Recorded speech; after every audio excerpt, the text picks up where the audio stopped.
ठाकुर जी एक दिन खेल रहे सब सखान के संग, और खेलते खेलते इतने में श्रीदामा भागन लगो। ठाकुर जी बोले, ए श्रीदामा कहां को जा रहे है? श्रीदामा बोलो, लाला ससुराल जा रहा हूं अपनी। ठाकुर जी बोले, नंदगाम सुनो, बरसानो सुनो, वृंदावन सुनो, गोकुल सुनो, जे ससुराल कौन सा गांव है भैया? श्रीदामा हंस के बोलो, लाला ससुराल गांव को नाम ना है। तो बोले, फिर कहा है ससुराल? बोले, जब ब्याह है जाए ना तो अपनो घर तो पीहर है और पत्नी को घर जो है का वो ससुराल है। ठाकुर जी बोले, जे पत्नी कौन होवे? बोले, लाला जैसे नंद बाबा की तेरी मैया यशोदा पत्नी है, ऐसे ही मेरा ब्याह है रो, मैं वो पत्नी लेवे जा रहा हूं, तो पत्नी के घर को ससुराल के में। ठाकुर जी गए श्रीदामा के पास, ओए श्रीदामा मेरो ससुराल कौन सा है? मेरे ससुराल को नाम बता। श्रीदाम बोलो, मुंह का पता तेरा ससुराल कौन सा? तेरी बहू जहां की होगी वही तेरा ससुराल। बोले, मेरी बहू कहाँ है? श्रीदामा बोलो, लाला मुंह मत पूछे, मैया तो जाके पूछ। ठाकुर जी तो आज पहुंच गए सुबेरे ही, और यशोदा मैया से जाकर के रोने लगे। मैया बोली, काय गुरो रा लाला? बोले, मैया तेने मुझे इतनी बड़ी बात छिपाई। मैया बोली, कहा छुपा दियो मैंने? बोले, तेने मेरी ससुराल को नाम ना बतायो आज तक। मैं 3.5 बरस को बूढ़ा है गो, अभी तक मुंह मेरी ससुराल ना पता। और वो श्रीदामा अपनी ससुराल गए बहू लेवे। यशोदा मैया बोली, लाला तेरी संगत सुधारनी पड़ेगी, सबरे सखा तो दिन ब दिन बिगाड़ते जा रहे हैं, तूने एक बड़ो है जा, तेरी ससुराल है जाएगी। ठाकुर जी बोले, बड़े कैसे हूं मैं? बोले, जब खुद दूध पीन लगेगो, खुद नहान लगेगो, खुद तैयार है जाएगो, घर के सब काम अन्य करने लगेगो, तू बड़ा हो जाएगो, तेरो ब्याह करा दूंगी। महाराज वही दिना ठाकुर जी गए, अपने सबरे पुराने लत्ता कपड़ा लेकर के आए, धोने लगे उन्हें, अपने आप दूध पीन लगे, अपने आप भोजन करने लगे, अपने आप ही उठ पटांग श्रृंगार करने लगे। शाम को बोले, मैया मैं बड़ो है गो, अब ब्याह करा दे मेरो। मैया बोली, वाह दिन में ही बड़ो है गो तू। मैया तो बोले, मैया देख तू बात ने मत बदले, बार बार मोते कह तू ऐसा कर तो ब्याह कराऊंगी, बड़ो है जा तो ब्याह कराऊंगी। अब सब काम मैंने कर दिए, घर के सब काम काज करने लगो मैं, देख अपना श्रृंगार खुद करके आऊं, देख कैसा लग रहा हूं मैं। मैया बोली, ओठ वारी चीज आंखन में लगा के आयो, आंख वारी ओठन में लगा के आयो, यूं करो बड़ो है गो मैं। ठाकुर जी बोले, मैया मेरा ब्याह करा दे, नहीं तो श्रीदामा बहू लेके आ रहा हूं, बाकी बहू ले आऊंगा मैं, वही की बहू को ले आऊंगा, वही की ससुराल को अपना बना लूंगा। तभी एक सखा दौड़ो दौड़ो आया, बोले, ए लाला देख श्रीदामा बहू लेके आ गो। बहू को नाम सुनते ही ठाकुर जी तो मचल गए, लेके चल मुंह को जल्दी। मैया रोकने लगी, बोले, लाला ने सुधर के तो जा, कैसो बन के जा रहा है? ठाकुर जी तो दौड़े दौड़े गए, बोले, बीच रास्ता में रोक ले, सबको कथा पता है। माधवी की माँ ने पहले ही मना करके भेजा था कि बोले, तेरे सखा, तेरे पति जो श्रीदामा, उनके जो सखा कृष्ण है, उनको मुख मत दिखाइयो। ठाकुर जी पालकी में घुस गए, हाथ पांव जोड़ के कहने लगे, भाभी जी एक बार ने अपना मुख दिखाए दो, लेकिन माधवी ने नहीं दिखाया। ठाकुर जी कह रहे हैं, देख ले, बड़े बड़े जोगी, बड़े बड़े तपस्वी, बड़े बड़े ध्यानी हमारे मुख को देखवे के काजे तड़पे, और हम तेरे सामने बैठे, तू हमें मोहना दिखा रही अपनो। माधवी ने मुख नहीं दिखाया। ठाकुर जी बोले, ठीक है, तड़पेगी मुख को देखवे के काजे। माधवी बोली, मोए ना तड़पनो, मेरे पास मेरो खसम है, वही देख लूंगी, तुम्हें काई को देखना। ठाकुर जी बोले, वचन दे के जा रहा हूं, तड़पेगी। जैसे छोटे से बालक कभी कभी बड़ी बड़ी बात करते हैं तो बड़े लोग उसको मजाक में लेते हैं, ऐसी माधवी ने भी मजाक में लिया, देखा ही नहीं ठाकुर जी को। श्री शुकाचार्य जी वर्णन करते हैं, वृंदावन में कैसी स्थिति है। गोपियां दोहन करती हैं तो घर घर घर जो दही की मथनी की आवाज आती है ना, उसी में ही कीर्तन करने लग जाती हैं। कृष्ण ऐसे, कृष्ण के नेत्र ऐसे, कृष्ण की नासिका ऐसी, कृष्ण के कान ऐसे, कृष्ण को मोर पिछ ऐसा, कृष्ण की पीताम्बरी ऐसी, कृष्ण की भुजा ऐसी, कृष्ण के चरण ऐसे। कोई गोपी अपने घर में चौका लगा रही है और चौका में पौंछा की जो छर्र छर्र आवाज आवे, वही छर्र छर्र ध्वनि में ही कीर्तन करने लग जाए, कृष्ण ऐसे, कृष्ण ऐसे। हसितम मधुरम, चलितम मधुरम, वमितम मधुरम, मधुराधिपते अखिलम मधुरम। इन सबकी बातें सुनकर के मीराबाई, माधवी को ऐसा लगता है कि इन सब से तो मैं श्रेष्ठ हूं, कम से कम अपने पति की ही हूं, इन सब की तरह तो नहीं। पूरे दिन उस कृष्ण की प्रशंसा करती रहती हैं। सब गोपियां माधवी से कहती हैं, अभी तक तेरे सामने आयो ना है और तेने अभी तक देखो ना है। अरे या प्रेम को काम भावना ते मत देखियो, 3.5 वर्ष को 4 वर्ष को है, लेकिन वाक्य प्रति एक अलग ही प्रेम प्रकट है। जाए माधवी सबको ज्ञान देती है, बोले चाहे 3 वर्ष को 4 वर्ष को है तो अन्य पुरुष, क्यों उसकी बातें करती हो, क्यों उसकी ओर देखती हो। लेकिन 24 घंटे गोपियों के बीच में रहती माधवी को और कोई चर्चा ही नहीं सुनाई देती। सब केवल कृष्ण की बात करती हैं। जल भरती हैं तो, बैठती हैं तो, भोजन बनाती हैं तो, बतियाती हैं तो, श्रृंगार करती हैं तो, हर समय कृष्ण कृष्ण कृष्ण कृष्ण। माधवी ने कुछ समय अकेले रहने का भी प्रण लिया, लेकिन अकेले रह नहीं सकती, जंगल है, कहां अकेली जावे, जाना पड़ता है। उस एक दिन रात में सोई तो अब कानों में कृष्ण कृष्ण कृष्ण कृष्ण गूंज रहा है, तो कान बंद करती, पता नहीं पूरे दिन इतना नाम सुनती हूं कि अब तो कानों में भी यही गूंजता है। कान बंद करके सोती है तो स्वप्न में कृष्ण ऐसे हैं। अब कृष्ण देखे नहीं है, लेकिन उसको श्याम वर्ण, पीली पीतांबरी, वंशी, मोर पिच्छ सब अनुभव होता है। उठ के बैठ जाती है, नेत्रों को मीटती है, क्या करूं मैं, नहीं चाहती है स्वप्न मुझे आवे। अब धीरे धीरे माधवी की स्थिति ऐसी होने लगी कि अब वो ना चाह करके भी कृष्णमयी ही हो गई है। रात्रि में सोती, अचानक उठ बैठती है, ऐसा लगता है मानो जैसे उसका हाथ पकड़ लिया हो। स्थिति ऐसी हो गई कि आधी रात और माधवी को ऐसा लगता है कि भोर हो गई, और तुरंत उठ करके जल्दी जल्दी वस्त्र धारण करती है, मटका उठाती है और दौड़ करके जाती है। अरे विलंब है गयो, इतनी देर है गई, मैं अभी तक उठी नहीं, जबकि है आधी रात। दिन रात सब परिवर्तित हो गया। पहुंच गई यमुना तट, और यमुना तट जाकर के देखा एक भी गोपी नहीं है, तो माधवी को लगा कि मैं विलंब से आई हूं, सब शायद जल भर के चली गई हैं। जल भर के रोज जाती है माधवी, लेकिन आज पता नहीं उस पात्र में इतना भार कहां से आ गया कि स्वयं ही नहीं उठा पा रही है। इधर उधर देखने लगी, याचना करने लगी, कोई तो आवे, कोई तो उठा दे, और तभी कोई नहीं है वहां। नंद नंदन श्याम सुंदर चलते हुए आ रहे हैं माधवी के पास। माधवी की मति घूम गई है, आधी रात ही आ गई, और तभी ठाकुर जी वहां पहुंच गए। पहले तो चाल देखी तो चाल पर मोहित हुई, फिर जब वक्ष देखा तो वक्ष पर, जब हाथ देखे तो हाथ की चलन पर मोहित हो गई, और मुख देखा तो भूल गई सुध बुध। ठाकुर जी आए और आकर के मंद मुस्काए के बोले, हेरी गोपी उचाए ना पा रही, चल ले मैंने एक हाथ लगा दूं, उचाले याकू। और एक तरफ से माधवी ने मटकी पकड़ी और दूसरी तरफ से ठाकुर जी आकर के नन्हे से गोपाल जी ने जैसे ही हाथ लगाया मटकी उठने लगी, लेकिन मटकी पर नेक सहारा देते माधवी रख लेती, ऐसा नहीं। ठाकुर जी मटकी उछा के, जैसे जैसे मटकी उछ रही है वैसे वैसे ठाकुर जी लंबे होते जा रहे हैं, और बिल्कुल माधवी के नेत्रन के सामने आकर के खड़े है गए। कटाक्ष नेत्रों के सामने कोई गोपी टिक नहीं पाती, और माधवी को ठाकुर जी प्रत्यक्ष देख रहे हैं, सामने खड़े हैं कि। और वो एक क्षण के लिए जो रूप माधुरी का दर्शन हुआ, वो दर्शन देकर के ठाकुर जी खिलखिल करते हुए भाग गए वहां से। अब माधवी चाहती है कि पीछे भागे, लेकिन पैर स्तब्ध हो गए। माधवी चाहती है कि चिल्लाए कि रुक जाओ, पर बोल नहीं पा रही है। माधवी चाहती है कि इधर गए मैं नेत्र घुमा करके देख लूं, पर नेत्र घूम नहीं पा रहे। पूरा शरीर मानो जैसे एक स्थूल स्तब्ध एक मूर्तिमंत की तरह खड़ा हो गया है। केवल नेत्रों से अश्रु गिर रहे हैं, कुछ नहीं कर पा रही, बेसुध है माधवी। वहीं खड़ी रही तब तक जब तक भोर में गोपियां जल भरने नहीं आ गईं। अश्रु जलों से जल पूरा वस्त्र भीग चुके हैं माधवी के।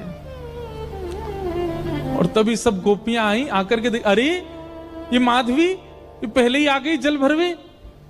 सब ने जाकर के हिलाया स्पर्श के बाद भी माधवी हिल नहीं पा रही है, बस नेत्र लाल पड़े हैं, अपलक नेत्र हैं और नेत्रों से केवल अश्रु गिर रहे हैं। बोलना चाहती है, कहना चाहती है, चिल्लाना चाहती है, किसी को पकड़ना चाहती है, पर कुछ नहीं कर पा रही है। तब एक गोपी गई और यमुना जल लेकर के जैसे ही माधवी के मुख पे छिड़को, माधवी तुरंत सचल जैसी हो गई और धड़ाम से मूर्छित होकर गिरी।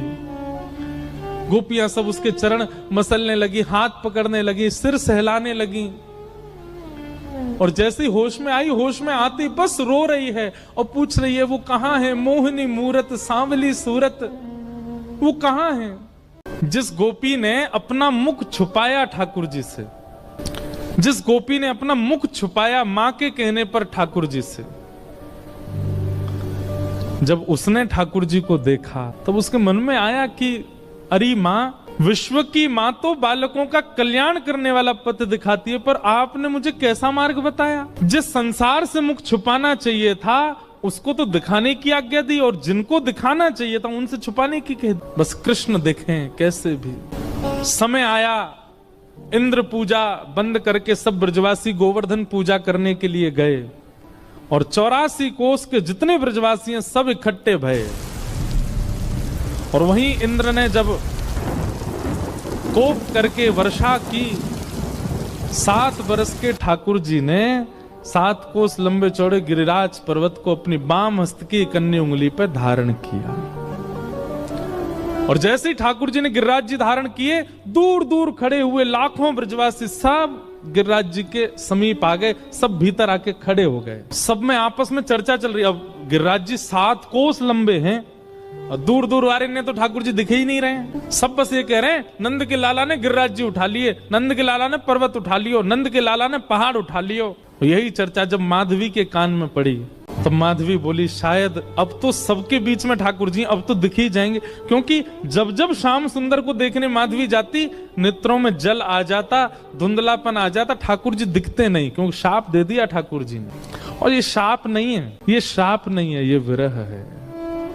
ठाकुर जी दिखते नहीं है मीरा को, माधवी। लेकिन आज सोचने लगी सबके बीच में ठाकुर जी खड़े, यहां तो मैं छुप के देख ही लूं उनको, शायद दिख जाएं। जैसे ही नेत्र भर के ठाकुर जी को देखने का प्रयास किया, जल भर आया नेत्रों में, मानो जैसे कोई धुंध आ गई हो, खूब मीड़ रही है, अपनी आंखों को मीड़ मीड़ के लाल कर लिए हैं, लेकिन ठाकुर जी दिख नहीं रहे हैं। आज पीड़ा असहनीय हो गई माधवी की। अर्धरात्रि का समय ठाकुर जी के चरणों से लिपट गई और बोली मैंने इतना बड़ा अपराध किया कि आप मुझे दिख ही नहीं रहे हो। हे श्याम सुंदर, अब पीड़ा मत दो, अब दिख जाइए, एक क्षण दिख जाइए, आप दिखें और मैं प्राण त्यागूं, बस मुझे और कुछ नहीं चाहिए। ठाकुर जी बोले माधवी तेने मुझको अपना रूप नहीं दिखायो। माधवी बोली देख लो, मैं सामने खड़ी हूं, अब देख लो मेरे नेत्र, मेरे मुखमंडल को देख लो, जैसे चाहो देख लो, पर मेरे ऊपर तो ये जो दोष है ये हटाओ, मुंह को देखन दो आपको। ठाकुर जी बोले अब तो माधवी ये पीड़ा तुमको ने सहनी पड़ेगी, क्योंकि वस्तु का मूल्य तब चित्त में ज्यादा बढ़ता है जब वह वस्तु समीप हो पर मिले ना। और प्रेम लक्षणा भक्ति में जितना विरह होगा, जितनी व्याकुलता होगी, जितनी तड़प होगी, उतना वह प्रेम पुलकित होगा, उतना वह प्रेम लक्षणा भक्ति का इत्र महकेगा और दूसरों को महकाएगा। मैं चाहूं आगामी कलिकाल में लोगन के चित्त में श्रद्धा होगी, विश्वास होगो, लेकिन प्रेम नहीं होएगो। उनके चित्त में प्रेम प्रकट करवे के काज मैं तो नहीं आऊंगो, तो को भेजूंगो। और वाके काजे तोए या जन्म में मेरे रूप के दर्शन को त्याग करना पड़ेगो, थोड़ो सहनो पड़ेगो। मीराबाई ने सहा है हमें और आपको प्रेम देने के लिए। मैं और आप आज जिस प्रेम के मार्ग पर चल रहे हैं, जिस प्रेम की एक बिंदु हमारे ऊपर गिरती है, वह बिंदु के अधिकारी हम मीराबाई की वजह से बने हैं, क्योंकि उन्होंने द्वापर में दर्शन का त्याग किया है। त्याग नहीं, विरह सहा है, वो तड़पी हैं ताकि हमें प्रेम दे सके। माधवी बोली, मुझे बस अवधि बता दीजिए, कम से कम एक अवधि पता होगी तो मैं उस अवधि के सहारे रह लूंगी कि इतना समय लगेगा आपके दर्शन में। एक अवधि बता दो, 10 वर्ष, 50 वर्ष, कितने वर्ष लगेंगे? अवधि सुनकर के तो माधवी गिर पड़ी, रोने लगी। ठाकुर जी बोले, एक युग। इतना विरह तो किसी गोपी को भी नहीं मिला, इतना विरह तो किसी ब्रजवासी को नहीं मिला जितना विरह माधवी को मिला है। एक युग का विरह। और एक वैष्णव का स्वरूप नहीं है आत्म दाह करना, चाहे तो त्याग दे शरीर, लेकिन नहीं। अब कृष्ण ने कहा है कि प्रतीक्षा करो तो करनी है। वो प्रतीक्षा के ही शब्द हैं जो मीराबाई लिखती हैं, जो शब्द हमारे हृदय को विदीर्ण करके भीतर प्रवेश कर जाते हैं। वो शब्द किसी 2, 4, 10 वर्ष की प्रेमिका के नहीं है, एक युग की प्रतीक्षा करने वाली प्रेमिका के शब्द हैं। कलिकाल का प्रारंभ हुआ और इसी कलिकाल में जैसे गंगा प्रकट होने से पूर्व कहती है कि मुझे धारण करने लायक है कोई पृथ्वी में, तब हिमालय ने अपनी गोद पसारी। ऐसे ही ऐसी प्रेम लक्षणा, ऐसी प्रेम की पराकाष्ठा स्वरूपा वो माधवी, उनको धारण करने वाला कोई वंश है। तब मेड़ता का राव दूधाजी का परिवार सौभाग्यवंत हुआ और शरद पूर्णिमा के दिन भक्तिमती मीराबाई का प्रादुर्भाव हुआ। वही माधवी कलयुग में मीरा बन करके प्रकट हुई। मीराबाई का वास्तविक नाम मीरा नहीं है, मिहिरा। बहुत शांत प्रशांत स्वभाव की हैं। एक चंचल बालक की तरह ऐसी चंचलता, चपलता, चतुरता नहीं है उनके चित्त में। बहुत सरल, छोटी सी बात पर रीझ जाने वाली, मान जाने वाली, प्रसन्न हो जाने वाली मीरा है। मीरा को ऐसे ही नहीं भेज दिया है राव दूधाजी के यहाँ, क्योंकि उनके यहाँ नित्य सत्संग होता है, कथाएं सुनती हैं। जोशी जी कथा सुनाने के लिए आते हैं, मीराबाई सुनकर के प्रसन्न हो जाती हैं, प्रश्न पूछती हैं, ऐसे ऐसे प्रश्न पूछती हैं कि जोशी जी ही स्तब्ध हो जाते हैं। मीराबाई का स्वभाव ऐसा बताया गया कि कोई पूछता कि आप कौन हो, तो मीराबाई अपना परिचय ऐसा नहीं देती कि मेड़ता नरेश महाराज राव दूधाजी की मैं पौत्री हूं, बल्कि अपना परिचय ऐसे देती हैं, परम गौभक्त संत सेवी परम सत्संगी श्री ठाकुर जी राधा माधव की नित्य लीला नित्य सेवा में प्रवीण श्री राव दूधाजी की मैं पौत्री हूं। वो कभी ऐसा परिचय नहीं देती हैं कि इतने बड़े राजा घराने की मैं पुत्री। ये गुण भागवत में लिखा है कि परम भागवत कभी भी अपने उच्च कुल, अपनी जात, अपनी आदि आदि के प्रभाव में नहीं रहता। एक दिन ढोल नगाड़े ताशे बज रहे थे, मीरा दौड़ी दौड़ी अपनी माँ के पास गई, माँ ये क्या हो रहा है, कौन सा उत्सव मन रहा है?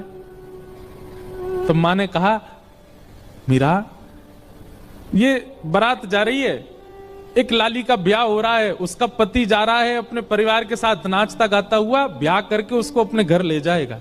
मीरा कहती है, ऐसे दुल्हा सबके लिए आते हैं? बोले हाँ, सब कन्या का ब्याह होता है, सबके दुल्हा आते हैं। अच्छा, तो माँ मेरा भी ब्याह होगा? हाँ, तेरा भी ब्याह होगा। जैसे तेरे बापूसा हैं ऐसे ही तू भी ब्याह करेगी और फिर तेरे बालक भी उनको बापू बोलेंगे, तू उनकी माँ होगी, तेरा भी ब्याह होगा। मीरा सोच में है और कहती है, मेरे बींद कौन होंगे फिर? मेरा ब्याह किससे होगा? कौन होंगे मेरे बींद? छोटी सी कन्या ऐसे सवाल पूछे तो माँ तो उसको मजाक में ले लेती है, अरे मीरा ये कोई समय है, अभी थोड़ी बड़ी तो हो जा, कभी और कार्य में लगते हैं, कभी और मीरा की तो वो चिंता का विषय हो गया कि मेरे बींद हैं कौन और वो कब आएंगे मुझे लेने। बार बार बस यही पूछती है, मेरा किससे ब्याह होगा, मेरा किससे ब्याह होगा, मेरे बींद कौन है। एक दिन हार के माँ ने मीरा को गोद में लिया, पूरे दिन चिल्लाती रहती है, ये तेरे बैठे कमरे में मुरली हाथ में लिए, त्रिभंग लली, ये जो स्वरूप है, ये गिरधर, यही है तेरे बींद। स्वरूप देखा ठाकुर जी का और माँ ने कह दिया यही है तेरे बींद, तो मीरा के चित्त में ऐसा विश्वास प्रगाढ़ हो गया कि यही है मेरे बींद और कोई नहीं। अब तो मीरा की स्थिति ऐसी हो गई, वो कक्ष में जब जाती है तो ठाकुर जी की ओर भी बहुत झुकी हुई नजरों से देखती है, ज्यादा मतलब व्यवहार ऐसा करने लगी कि मानो सच में ही ये उसके बींद हैं। संतों से कथा सुनती है और चित्त में ठाकुर जी के प्रति संबंध का प्रगाढ़ विश्वास कर चुकी मीराबाई धीरे धीरे प्रेम लक्षण भक्ति में प्रकट होने लगी। एक दिन एक संत का आगमन हुआ और वे अपने प्रवचन के समय अपने बगल में ही अपने गिरधर गोपाल को विराजमान करके प्रवचन कर रहे थे। और छोटी सी मीरा, उनको एक ही चीज की प्रतीक्षा होती थी पूरे दिन की, मां मुझे सत्संग में लेके कब जाएगी। और जैसे ही मीराबाई पहुंची, छोटी सी मीरा कथा सुनते सुनते दृष्टि पड़ी बगल में बैठे हुए गिरधर स्वरूप पर, वो गिरधर गोपाल पर। अपलक नेत्रों से केवल ना प्रवचन सुन रही है ना महाराज जी को देख रही है, वो तो उनके ठाकुर जी को अपलक नेत्रों से देख रही है। और बीच बीच में मानो जैसे नेत्रबंद हो जाते हैं और उसको कुछ ब्रजमंडल जैसा दिखने लगता है। उसको कभी कभी वर्षा दिखती है, कभी कभी गिरिराज जी धारण करके ठाकुर जी खड़े हैं और एक गोपी चरण से लिपट करके रो रही है। ऐसा दृश्य उसके चित्त में आने लगा, मानो अपने पूर्व जन्म की स्मृतियां चित्त में प्रकट होने लगी। ठाकुर जी ने माधवी से कहा था, एक संत के माध्यम से मैं तेरे पास आऊंगा और मेरी खूब सेवा करना। माधवी को थोड़ी थोड़ी स्मृति आ गई मीरा को, और जैसी स्मृति पूर्ण हुई, कथा विश्राम हुई, नेत्र लाल हैं, अश्रु गिर रहे हैं नेत्रों से, और अपनी मां को पकड़ के कहती है, मां ये कौन है? मां कहती है, ये महात्मा है, कथा सुना रहे हैं, साधु जी हैं। नहीं ये नहीं, इनके बगल में जो बैठे हैं वो कौन है? ये तो इनके ठाकुर जी हैं। हाँ तो मेरे बींद ना, आपने कहा था ना मेरे बींद, वही है ना ये? हंस गई मां, अरे मीरा हाँ वही हैं। तो मेरे बींद आ तो गए मां, अब मेरा ब्याह करा दो। अरे अभी तेरी उम्र नहीं है मीरा, तो मैं बड़ी हो जाऊं तब करा देना, पर तब तक मेरे बींद को घर में ही रख लो, मैं इनको पास में रख लूं अपने। बालपन की वो बातें सबको नहीं भाती हैं। प्रणाम करने के लिए मंच पर जब गई, मीरा के नेत्र सजल। महाराज जी ने पूछ लिया, अरे बिटिया क्यों रोती है? मीरा कहती है, ये मेरे हैं, ये आपके साथ आए हैं, इन्होंने मुझे वचन दिया था ये एक साधु के साथ आएंगे, ये मेरे हैं, आप इनको मुझे दे दीजिए। कोई अपने ठाकुर कैसे दे सकता है किसी को? भी पूजा के ठाकुर जी हो तो दिए भी जाएं, लेकिन जिनसे स्नेह प्रेम के लाड़ के ठाकुर जी, वो किसको कैसे मिल जाएंगे? पहले तो छोटी बालिका समझ करके महात्मा हंस गए, लेकिन जब कहने लगी ये तो मेरे हैं जिद करने लगी, तो महात्मा भी प्रेमी थे, व्याकुल हो गए, अपने ठाकुर जी को हृदय से लगा के तुरंत चले गए वहां से। मीराबाई कहने लगी, संत बुरे नहीं है, माता पिता बुरे नहीं है, आप ही मेरे पास आना नहीं चाहते हो। अरे और कितनी प्रतीक्षा कराओगे? मैं कब से प्रतीक्षा करती हूँ, अब आ तो गए हो एक महात्मा के द्वारा, अब आ क्यों नहीं जाते मेरे पास? मां डांटती है, पिताजी डांटते हैं, सब घर के लोग समझाते हैं, पर मीरा की एक अलग जिद है। एकांत में बैठी रहती है, ना खाती है, ना पीती है, ना खेलती है, बस चिंतन करती है और रोती रहती है। प्रतिज्ञा ले ली, मैं अन्न नहीं खाऊंगी, अब मैं प्रयास नहीं करूंगी कि आप आओ मेरे पास, मैं प्रयास नहीं करूंगी कि मैं आपको लाऊं, आपको खुद आना पड़ेगा, मेरी प्रतीक्षा बहुत हो चुकी है। वहां महात्मा ठाकुर जी की सेवा शयन करा करके जैसे शयन में गए, ठाकुर जी उनके स्वप्न में आ गए और स्वप्न में आकर के बोले, बाबा आपने मेरी खूब सेवा करी, खूब मेरे 56 भोग लगाए, खूब मुझको लाड़ प्यार कियो, खूब मुझको डुलायो, इतनो भाव से मेरी सेवा करी बाबा, पर अब आपकी सेवा पूरी है गई। जो बालिका आज कथा में आई, मैंने वाकू वचन दियो है कि मैं आपके माध्यम से आऊंगा, आप उनको जाए के मुंह को दे दो। अब जब ठाकुर जी ही स्वयं आज्ञा कर दें तो फिर जय जय, मेरी सेवा में कोई कमी रह गई? नहीं नहीं, कोई कमी नहीं बाबा, मैं तो बहुत प्रसन्न हूं, पर अब कछु दिना आप एकांत में भजन करो, फिर मेरी प्राप्ति हो जाएगी। अब आप तो चले जाओगे, फिर मेरी सेवा कौन करेगा? या हमारी सेवा विस्तार के लिए वह कन्या को मोह दे दो। और अर्धरात्रि का समय, नन्ही सी मीरा अनशन व्रत पर मानो बैठी हो, और महात्मा पहुंच गए। ले मीरा है गिरधर तेरा, ले मीरा है गिरधर तेरा। अपने ठाकुर जी को लेकर के गए। सेवा बड़े भावत करियो, रखियो नेरा बेटी ले मेरा है गिरधर। मीरा के चित्त में पीड़ा भी हो रही है और वो नाच भी रही है। नाच इसलिए रही है कि आज मानो जैसे वर्षों और युगों का विरह समाप्त होगा, पर पीड़ा इस बात की है कि मैं एक वैष्णव की सेवा ले रही हूं। उन महात्मा के नेत्रों के आंसू मीरा को बहुत सुहागन है बेटी।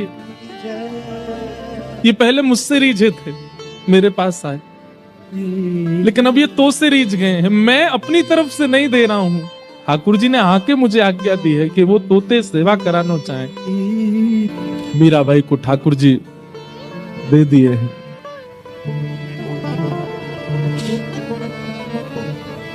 चले गए महात्मा।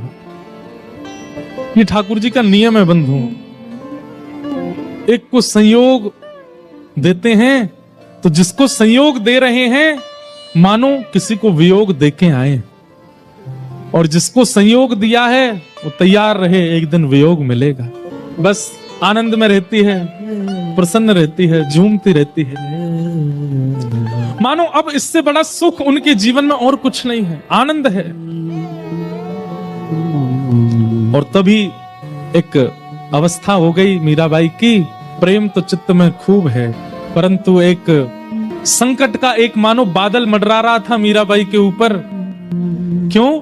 अब पिता, घर के सब बड़े सदस्य और राव दूदाजी तो पधार चुके हैं। मीरा बहुत रोई जब दादाजी गए, क्योंकि वही थे जो भक्ति मार्ग में लेके आए मीरा को। संकट इस बात का है कि अब सब चर्चा करते हैं कि मीरा का ब्याह करो। एक दिन मीरा अपनी मां से लड़ने लगी, मां आप मेरा किससे ब्याह कर रही हैं? अरे मेवाड़ के राजा, मेवाड़ के राजकुमार राजा भोज, तुम जानती हो उनका पराक्रम, तुम जानती हो उनका बल, तुम जानती हो उनका ऐश्वर्य। अपनी मां से मीरा कहती है, तो फिर ये कौन है जिनको बचपन में आपने मेरा बींद बताया था? अरे बालापन की बात है, बचपन में ऐसी तू जिद कर रही थी इसलिए बोला। बोले मां आपने तो ऐसे ही बोल दिया, परंतु मैं तो चित्त में घर करके बैठी हूं कि यही मेरे बींद हैं और मेरा स्वभाव व्यवहार सब कुछ वैसा ही है। आप अपनी बात से कैसे मुकर सकती हैं मां? चुपचाप तैयार हो जा, तुझे देखने वाले आ रहे हैं। कौन समझे विरह वेदना। मीराबाई बैठी है अपने ठाकुर के सामने, मंदिर में ही बैठी है, कुछ विशेष श्रृंगार नहीं किया है। तभी भोजराज और पूरा परिवार सब आए, इच्छा प्रकट की कि एकांत में मीरा से बात करना चाहते हैं। मीराबाई बोली, मेरे लिए तो एकांत मेरे ठाकुर जी का स्थान है, जो बात करनी यहीं बैठ के कर लो। सब चर्चा हुई, मीराबाई ने स्पष्ट कर दिया,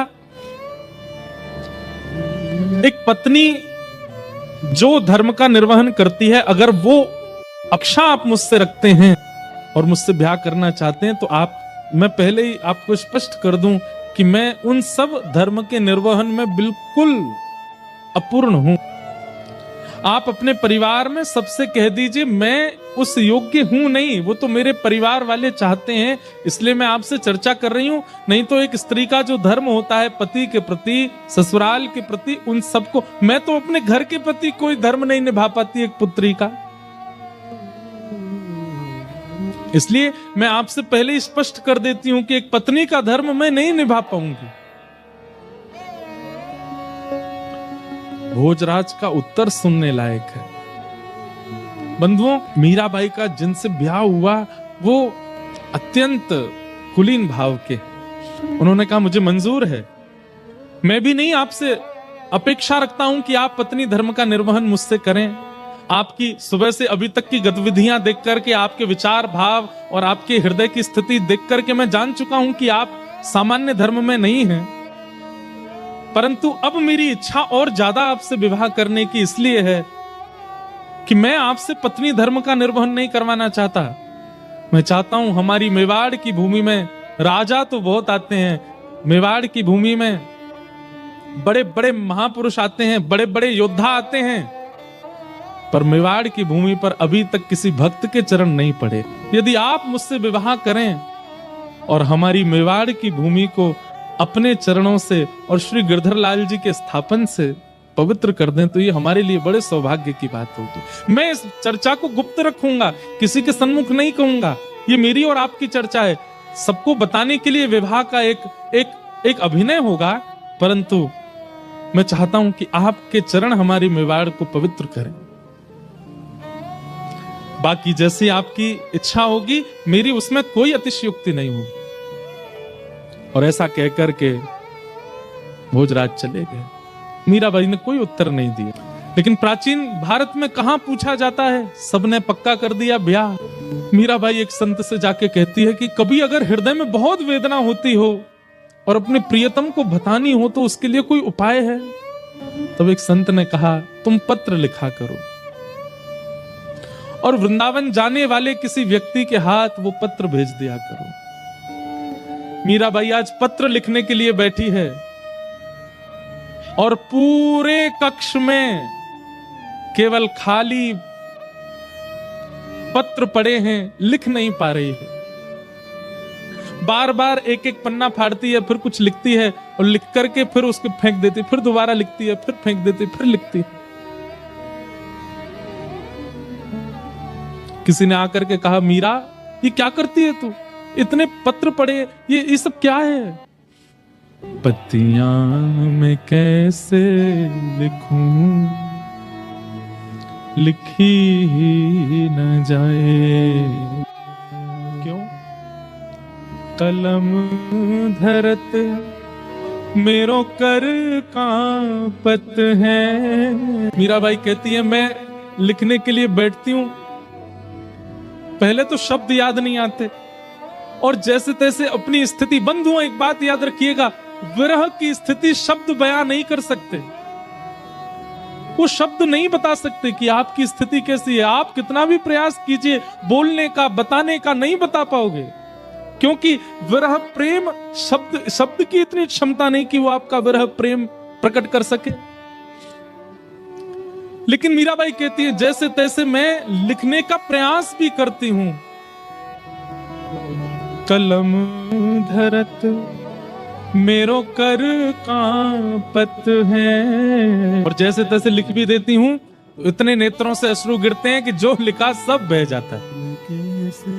पत्तियां में कैसे लिखूं, लिखी ही न जाए। घड़ी आई विवाह की, पूरा मेड़ता सजा है, परंतु होने वाली दुल्हन, उसके मुख पर बिल्कुल प्रसन्नता नहीं। मीराबाई ठाकुर जी के सामने बैठकर के केवल इतनी प्रार्थना करती है, मैं देह और आत्मा को अलग मानती हूं। मैं जानती हूं देह की क्रिया आप स्वीकार नहीं करते।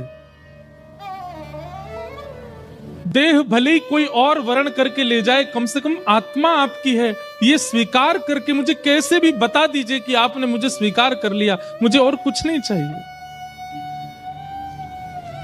अन्य से देह का विवाह हो, उससे पहले पहले आत्मा का आपसे विवाह हो जाए। हे ठाकुर जी, मैं और कुछ नहीं मांगती आपसे। रात्रि में मीरा रोते रोते सोई हैं और तभी स्वप्न में श्री ठाकुर जी पधारे और मीराबाई के साथ स्वप्न में ही विवाह संपन्न हो गया। ठाकुर जी ने विवाह किया। प्रातः काल का समय, पूरे घर में शादी की तैयारियां चल रही हैं। विवाह हो गया।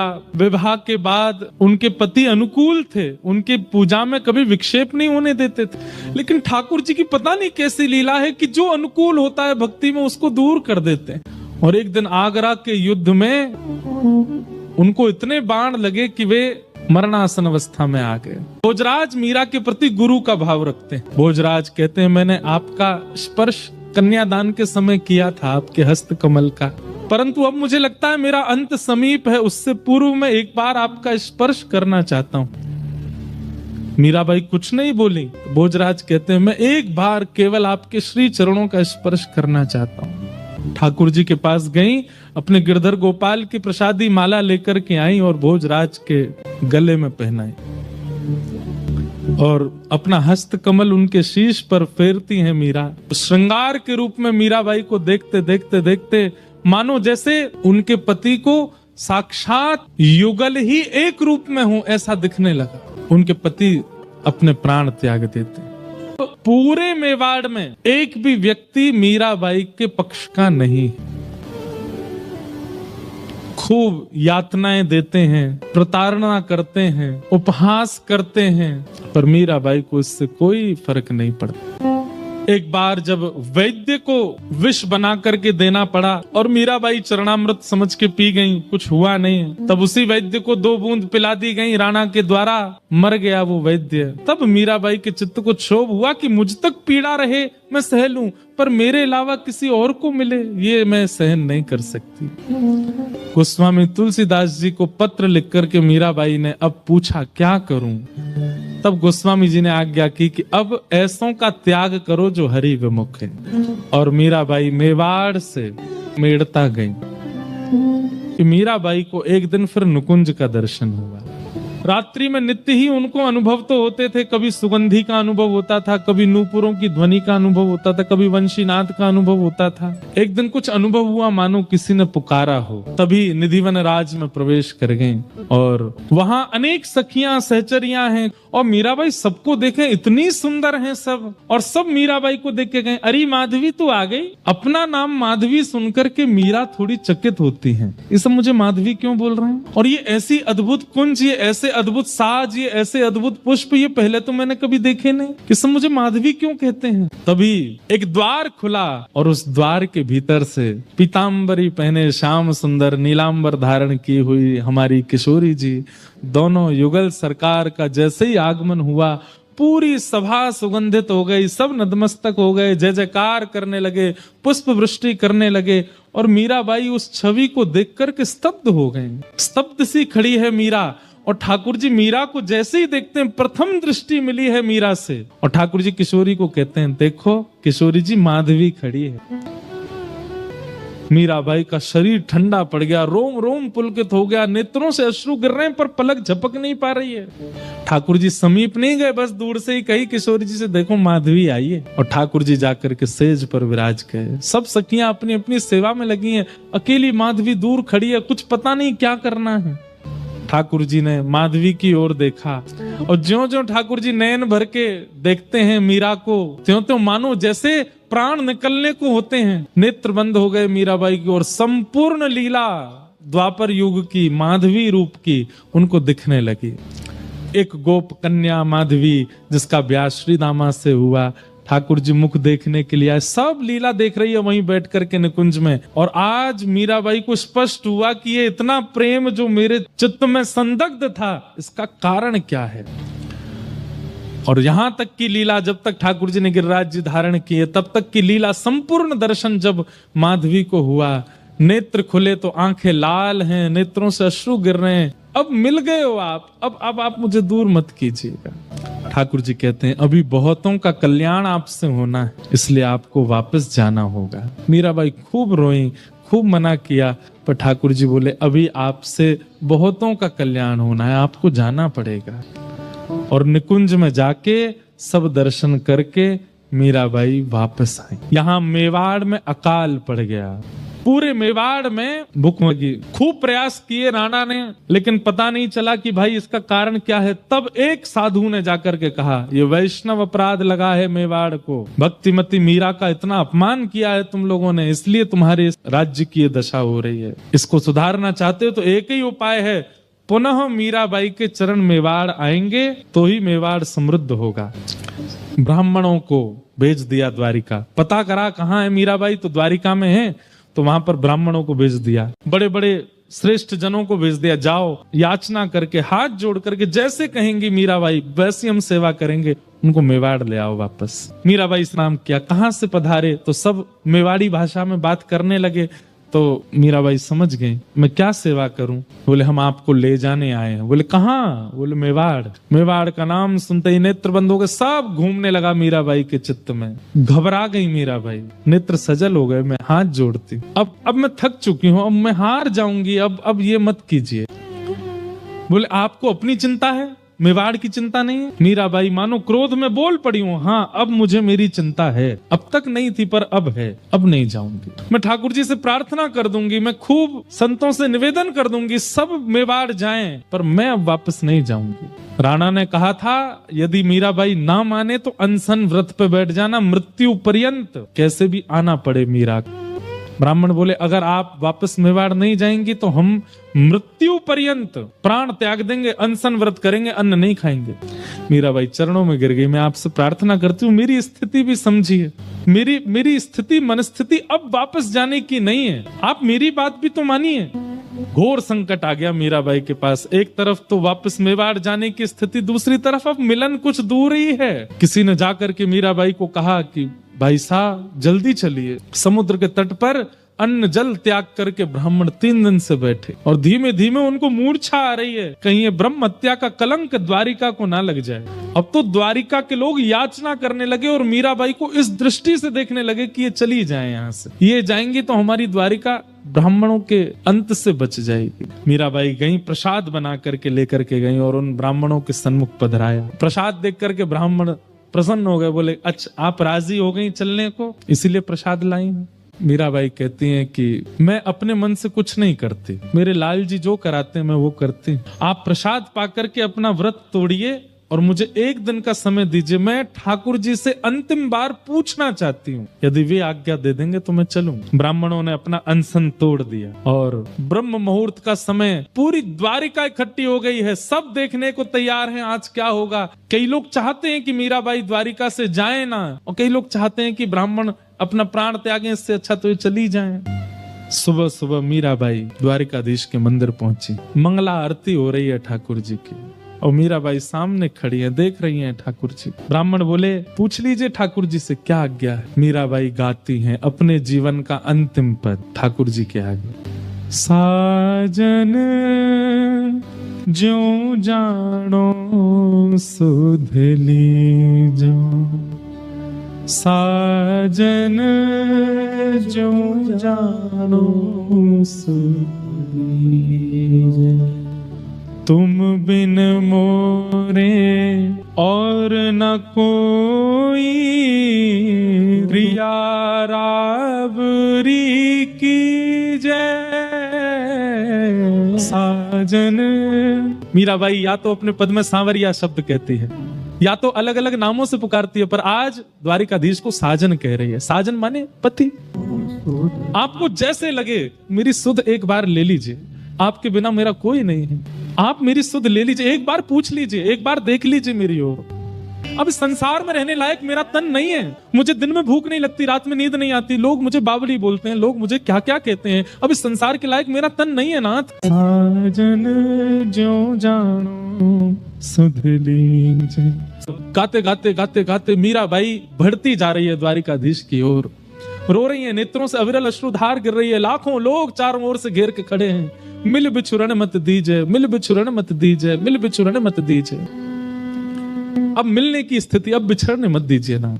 और मीराबाई जैसे ही गर्भगृह की मुख्य देहली पर पहुंची, मंगला में ठाकुर जी छोटी सी पाग पहनते हैं, एक वस्त्र में रहते हैं, लेकिन तभी एक तेज पुंज प्रकट हुआ, सहरा पहन करके सुंदर दुल्हा का भेष धारण करके श्री द्वारिकाधीश प्रकट हो गए हैं। एक दिव्य तेज प्रकट हुआ, सब जितने लोग वहां खड़े थे सबके नेत्र मानो जैसे सीधा सूर्य का प्रकाश नेत्रों में पड़ा हो, सबने अपने नेत्रों के आगे हाथ कर लिए और उस दिव्य पुंज के साथ मीराबाई प्यारे द्वारिकाधीश में विलीन हो गई।